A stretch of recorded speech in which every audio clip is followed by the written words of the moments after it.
Hello everybody, greetings and welcome to Fresh Meadows, Queens. As you can see behind me, Fresh Meadows, these days in the year 2020, it's a very residential, almost suburban area. When I was young, it had a large Jewish population, but lately there's a lot of Indians, Chinese, Koreans, and so on and so forth. It's become very, very diverse lately. But we're not really going to talk about Fresh Meadows in 2020. I just want to let you guys know where we are. Basically, if you take the Long Island Expressway, we're after the Casino Boulevard exit, heading out to Long Island. St. Francis Prep is right there. That's if you're a Yankees fan, that's where Joe Torre went to high school. If you're a New York One watcher, it's where Shannon Ferry went to high school. Just over there is St. John's, Union Turnpike, and Cunningham Park. But let's talk about basically. Let's turn the camera this way, and as we do, let's turn our heads to 1900, the year 1900. Okay. Now, over here, this is the entrance to what we're going to be talking about today. The Parks Department has written something, and I know everyone's an editor. I read this, and I'm like, I would have written it differently, but this is the beginning to what we're talking about today, which is the Vanderbilt Parkway. And thinking about Fresh Meadows, this neighborhood in the year 1900, this was basically all farmland, if that. I checked out something the other day that said in 1900 there were 4 million miles of paved roads in the entire United States. There were 141 miles of paved road in the entire United States. Now there are 4 million miles, to give you an idea. So this was all farmland, very rural. Not many people lived here, and it was not really much like it was today. So that is the where and the who and the when. Let me tell you a little bit about how this story begins and the who. There was a guy named William K. Vanderbilt. This is a photo of him. Can you get that in the frame? Oh, actually, you know what? Should I introduce you at the beginning or the end? Do it at the end. Yeah. Okay. This is William Kissam Vanderbilt. I was going to dress up like him today, but it's just too hot to wear a jacket and tie. Anyway, he was, as his last name says, he was the great-grandson of Cornelius Vanderbilt, who made millions and millions of dollars in a bunch of things, but mostly railroads. And he, at 1900, is also, when he was growing up, is also when cars were first starting to be made. And remember, these were not cars as we know them today. I want to show you a picture of, this is a 1900 model car. So this is what they looked like. This is what people were driving. But Henry Ford, who comes into this story later, he invented his Model T in 1908. So we're still years before machine lines and the mass manufacturing of cars, and only the incredibly rich can afford cars, and this is what they can afford. Now, William K. Vanderbilt was young, rich, and as you can see, good looking, and he was somewhat of a playboy, and he was enthralled by speed, by the new speed of this car. I mean, they had gone basically from bicycles to this, and he used to race his car all over the place. In fact, in 1904, he made the Guinness Book of World Records for driving a car 92 miles an hour, basically in Daytona Beach, Florida. So he really, really wanted to race cars, and he wanted to do it professionally in an organized way. And he had the money and the friends to do it. He set up something called Vanderbilt Cup races. Now, again, this is not paved. There are no paved roads. He and some of his wealthy friends started racing cars in what they called a racetrack. I don't know if we would call that today, out in Long Island, where basically a couple professional racers and a couple of very wealthy people would race cars. And he actually did very well. According to this, he had as many as 250,000 people at some of his races. And they were all basically held on unpaved roads in what's now Jericho Turnpike, Bethpage Turnpike, and Hempstead Turnpike. And as you can see, these cars were actually very, very dangerous. They certainly didn't have power steering. They didn't have Bluetooths or anything like that. And in 1906, a spectator was killed in a Vanderbilt Cup race, and so he had to cancel them all. Now, I want to just say there is a website called VanderbiltCupRaces.com. A guy named Howard Kroplik out in Long Island runs it. If you want to go to that website, you can see great old-time pictures, and there's history about all these people racing these old cars back in the turn of the century. Anyway, William K. Vanderbilt, after the death, was left without a place to drive his cars. And he came up with an idea. The Vanderbilts, of course, had houses all over the world, but their main residence was Manhattan. Was Manhattan and then Long Island. And there were a lot of wealthy people. If you've read Scott Fitzgerald and the Great Gatsby and stuff, there was a lot of wealthy on what's called the Gold Coast of Long Island. Fitzgerald called them West Egg and East Egg, but we're talking about Great Neck and Locust Valley and Port Washington and Seacliff and all that. And there was really no way to get from Manhattan to those estates without horses. So he got together. He formed a company. He got a bunch of investors. He told the investors, "Hey, put some money into this. I'll pay you back. We'll build a motor parkway. You'll be able to go from Manhattan to your houses in Long Island, and it'll actually increase your property value. So you put in a little money now, you'll get your money back, and your property values will be up, and you'll also have a way to quickly get out to and from your two houses." And he raised what I have right here. He raised $2 million, which I did a little search on Google. $1 back then is about equivalent to 18 today. So multiply 2 million by 18, and math is hard. I know math is hard, but that's 36 million. Oh, apparently. Okay, so Howard Kroplik is watching this Instagram stream, and he has just said thank you for talking about his website. It is a great website, Howard, and I'm happy to promote it. But let's get back to this. So he formed a parkway, he raised money, and over 3 years he built what at the time was, well, we'll call it the Vanderbilt Motor Parkway for now. He built a motor parkway that stretched from here all the way out to Ronkonkoma in Suffolk County. He actually tried to go further, but he ran into some wealthy resistance around the Hamptons. So there was, at this time, just think about this, all farmland, nothing here. He builds a parkway that really only the incredibly rich can afford. And so people are driving cars like this. I actually took a reenactment. I took a reenactment car. This is a reenactment car of the Vanderbilt motor races. So this is kind of what they looked like at the time. As you can see, they really aren't that safe. But just imagine these kind of cars going down the Vanderbilt Motor Parkway, racing, gambling, all that other kind of stuff. And there's nothing else here but cows. This dog did not exist back then, I'm willing to bet. Now this is where Howard and I might differ. I say that he put 12 toll booths on this to collect money to make back on his investment. Howard said 20. So it's either, meet us halfway, 16, whatever.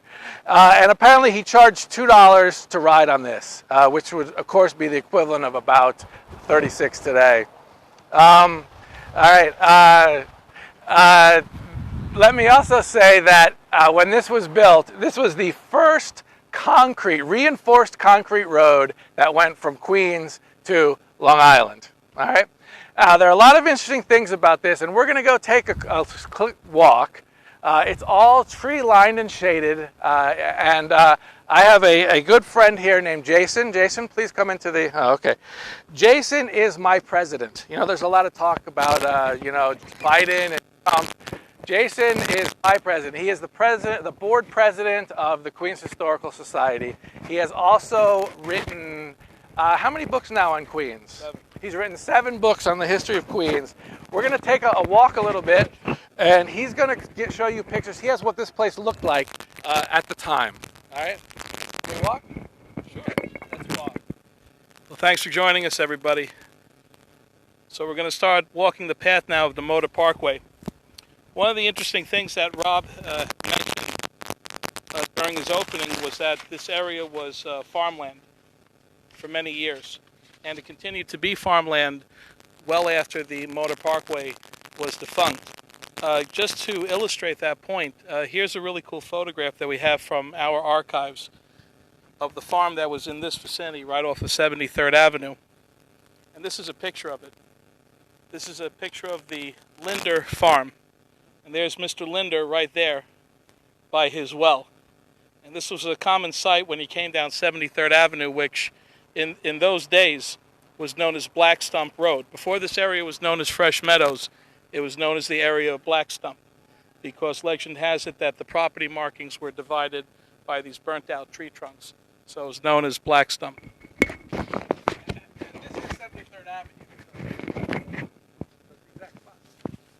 Here's another photo. This is so 73rd near Utopia Parkway is where this is taken. And you can see the well here on the right-hand side of the house. So this was what the area really looked like in the late 1920s into the early 1930s. And when you would ride along the Motor Parkway, it was these types of farmhouses that you would encounter as you would see the view along the parkway. So let's walk in further and see what we can find. I'm going to tell you that this was during the 1920s with Prohibition. This actually got a nickname. It was called Rum Runners Road, right? Because a lot of the smugglers, the bootleggers, would take their illegally made alcohol from here out to the estates in Long Island. So again, you can imagine we've got people racing and we've got rum runners at the same time. Those were the main people who used this. And I wanted to give a personal story that I've discovered. I love this place. I discovered this a while ago, and I've been walking since the COVID struck, and I can no longer go to my gym. I've been walking here about once a week, and I really recommend it if anybody would want to come here. It's beautiful. It's tree lined with a canopy. It stretches about 2.5 miles from here in Fresh Meadows to Queens Village, to Winchester Boulevard in Queens Village. If you know where Alley Pond Park is right next to Creedmoor, which is the mental health facility, and right across the street from Creedmoor is where this ends. That is to say, where this segment ends.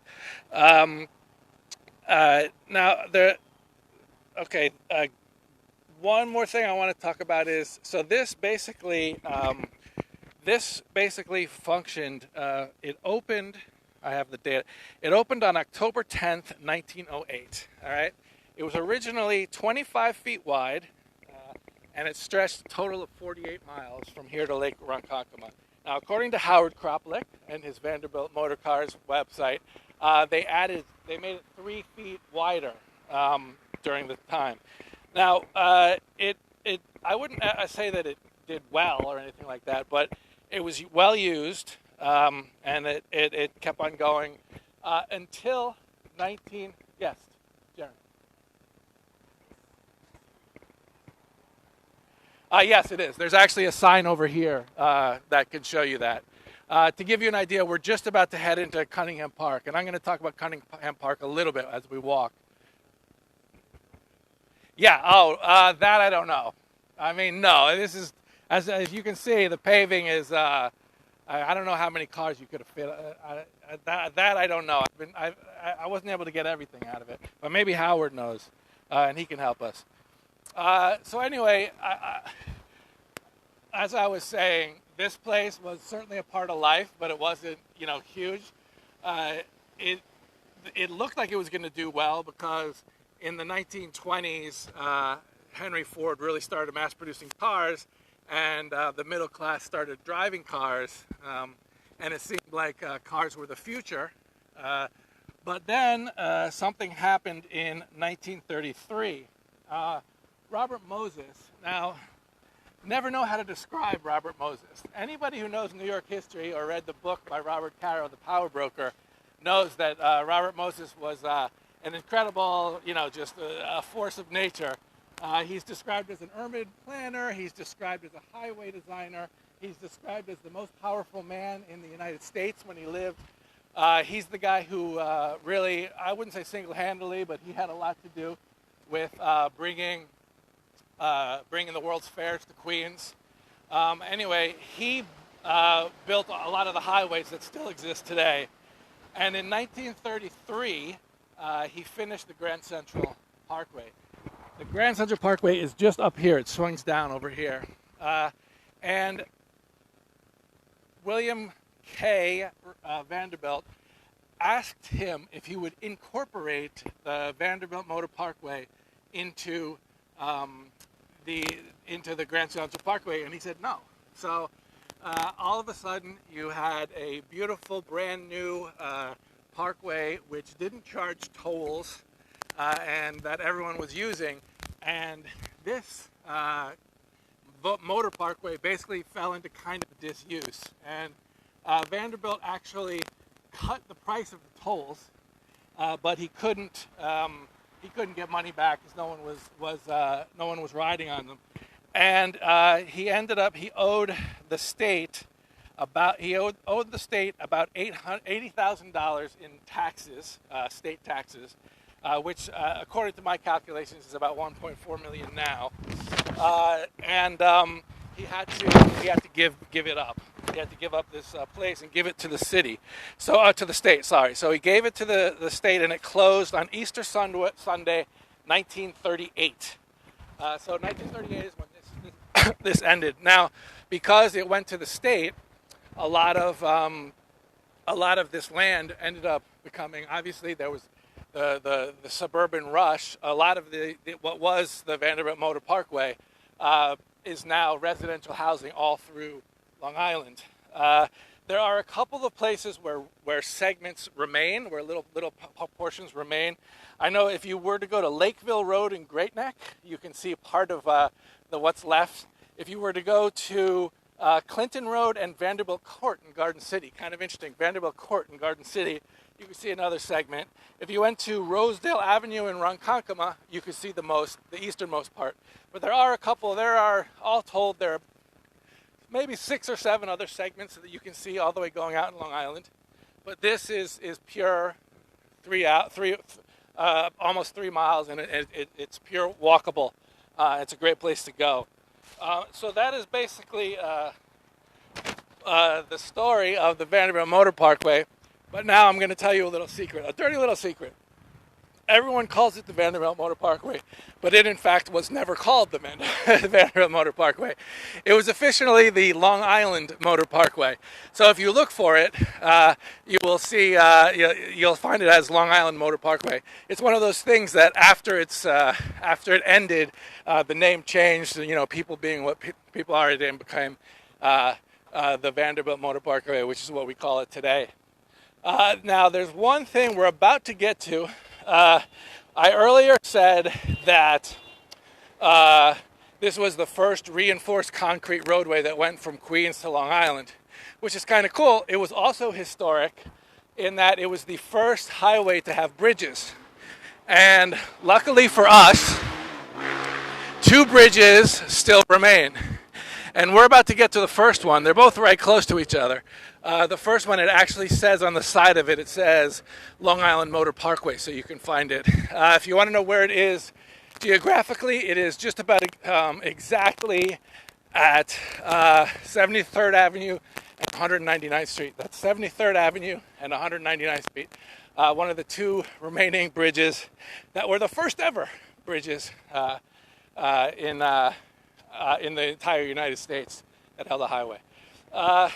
And one other thing I just want to say, if you were to come out here, Cunningham Park is right over here.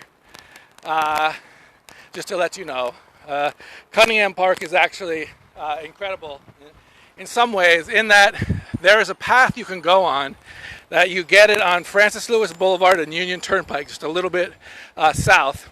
It is a path that you can take, and when you get to the top of it, it's in the woods. When you get to the top of it, there's a sign, and it's where the glacier ended. It's basically the exact spot where, it's not where the glacier ended, because the glacier went down and then came back, which is to say 30,000 years ago, a huge ice sheet came down from Canada and carved out a lot of this country, this land, which is why the north shore of Long Island is so hilly, while the south shore is all flat. It's because the glacier didn't quite get to the south shore.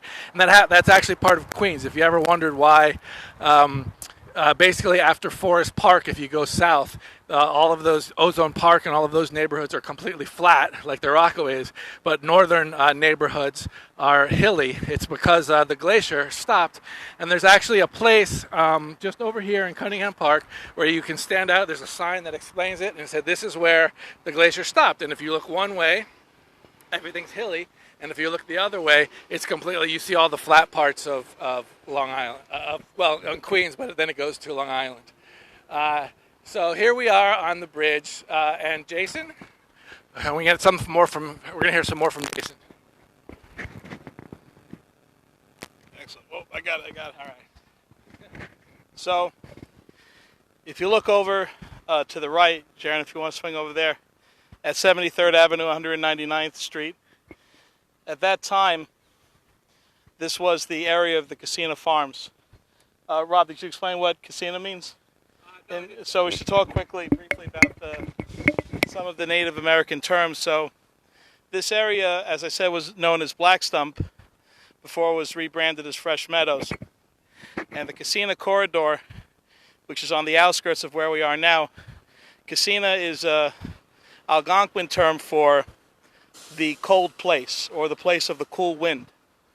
And this area, the North Shore of Long Island, was inhabited by the Algonquin, who were part of the Lenni Lenape nation, and they refer to the North Shore as Metenococ, which is place of the hilly country, or the hunting place. Okay?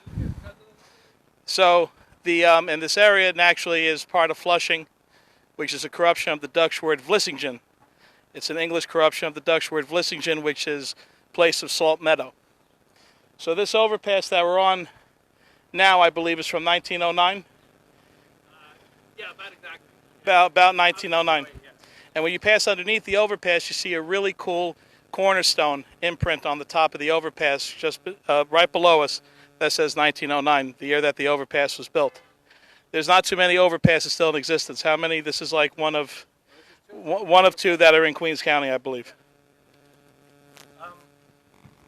All right, the other thing is, if you're going to come to Cunningham Park, I wasn't able to research this. Well, I tried to research this on the Parks Department and stuff, but right over there, there's what I think is the biggest mulch pile in the entire city.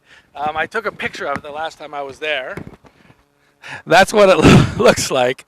It's several human beings up in size, and it's just right over there. So if you come to Cunningham Park and walk on the Motor Parkway, please take some time to go see where the glacier ended and see the city's largest mulch pile. Unconfirmed largest mulch pile. How do we know a glacier was there? Well, so you mean as well? How do historians know that, or how do I know that? Basically, as the glacier came down, the rocks that you find in Long Island are almost exactly the same as the rocks that you find in Connecticut, because the glacier brought all those rocks down from Canada. There's a lot of geological evidence that the glacier happened, and as I said, the whole drive around places like Seacliff or Huntington. It's very hilly, but if you go to the south, places like Belmore, Long Beach, it's completely flat. It's because the glacier didn't get all the way down there.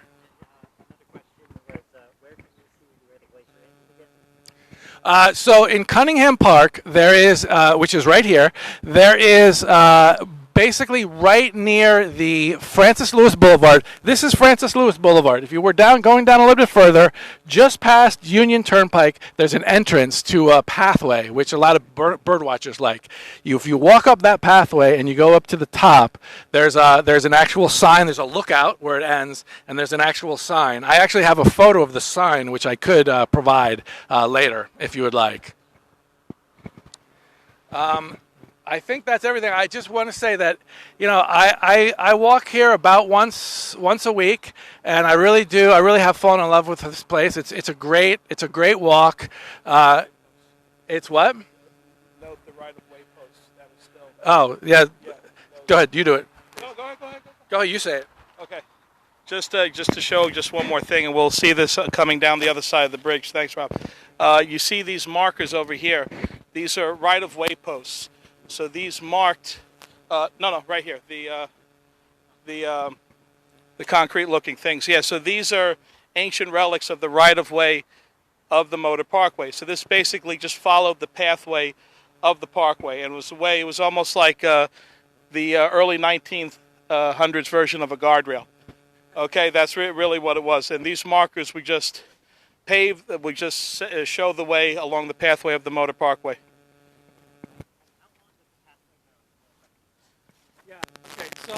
So its total is 45 miles. Well, the entire as I had here in my book, the entire parkway,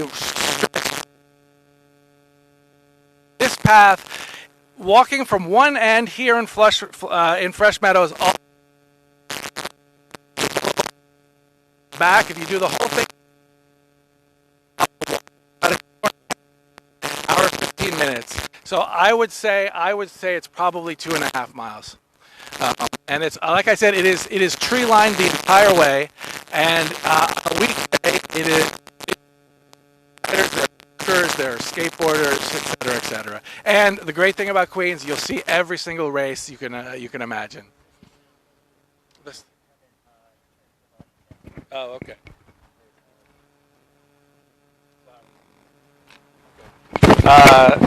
So if you couldn't hear me, it's about 2.5 miles. It's to walk from one end to the other takes a little bit more than 30 minutes. So I think that is pretty much all. I have not made any introductions except for Jason.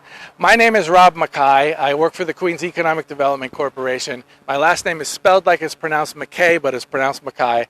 And this has been a lot of fun for me, but I want to thank the man who you're not seeing this whole time, who's doing all the hard work, is Duran Halfback, who lives at Queens Historical Society's headquarters at Kingsland Homestead. And thanking him, I'd also like to thank Sebastian, who is Duran's husband and lives there too, and he's actually at the headquarters at the Kingsland Homestead right now doing the tech work. Thank you very much to both of you. If there are any more questions, please ask them now.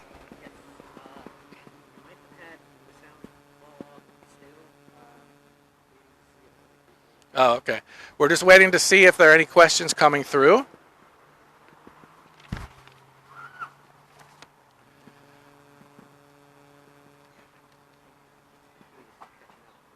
Okay, apparently there's a delay on the feed, so we're just going to wait for the delay. You know, technology. Not that I know anything about technology. I'm a historical guy.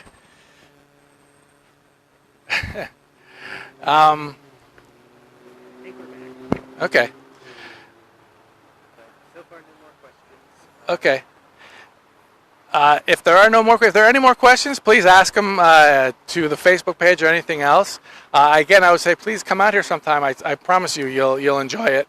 And I also want to say beyond thank you to Jason, Duran, and Sebastian. I want to say thank you to all of you for consuming this segment. It's been a complete pleasure. I get to share something that I love with other people. Is this on the state or national registry? Oh, we have one more question. Is this on the state or the national registry? State. State. And all right. If that's it, Jason's going to say goodbye. Jason's going to sign off. Thank you for tuning in. We appreciate it. I just want to make one more mention about the Central Railroad. So just on a little historical side note to the Motor Parkway, Rob gave an amazing demonstration of the beautiful parkway and its relevance to Queens history. Just on a side note to that, not too far from here is the Casino Corridor, and what you probably know is Casino Corridor Park.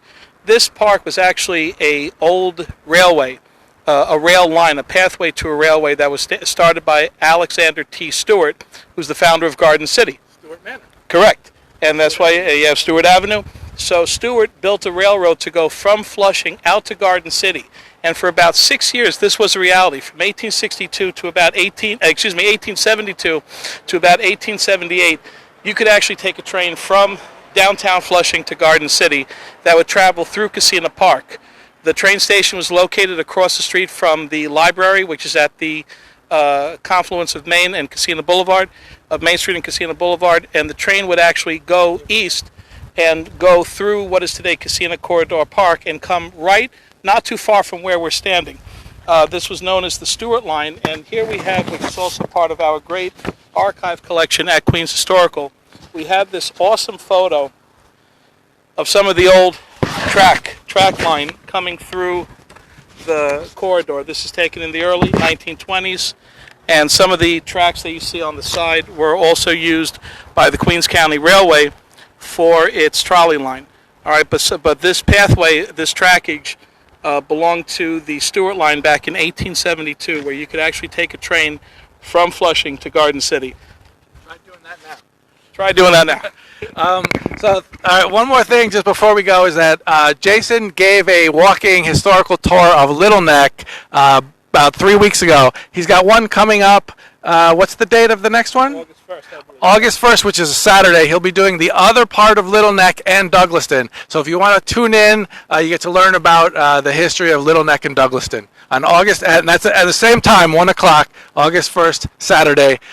Duran will be there too. Yes, there's actually a book, and Arcadia Publishing actually did a book on the Motor Parkway, but I also think that the website that I mentioned, VanderbiltCupRaces.com, is fantastic. I've seen some of the park stuff, and I question whether all of it is historically accurate. Everyone's an editor. But I also suggest just coming out here and checking it out. There are not that many photos that exist of it in its heyday.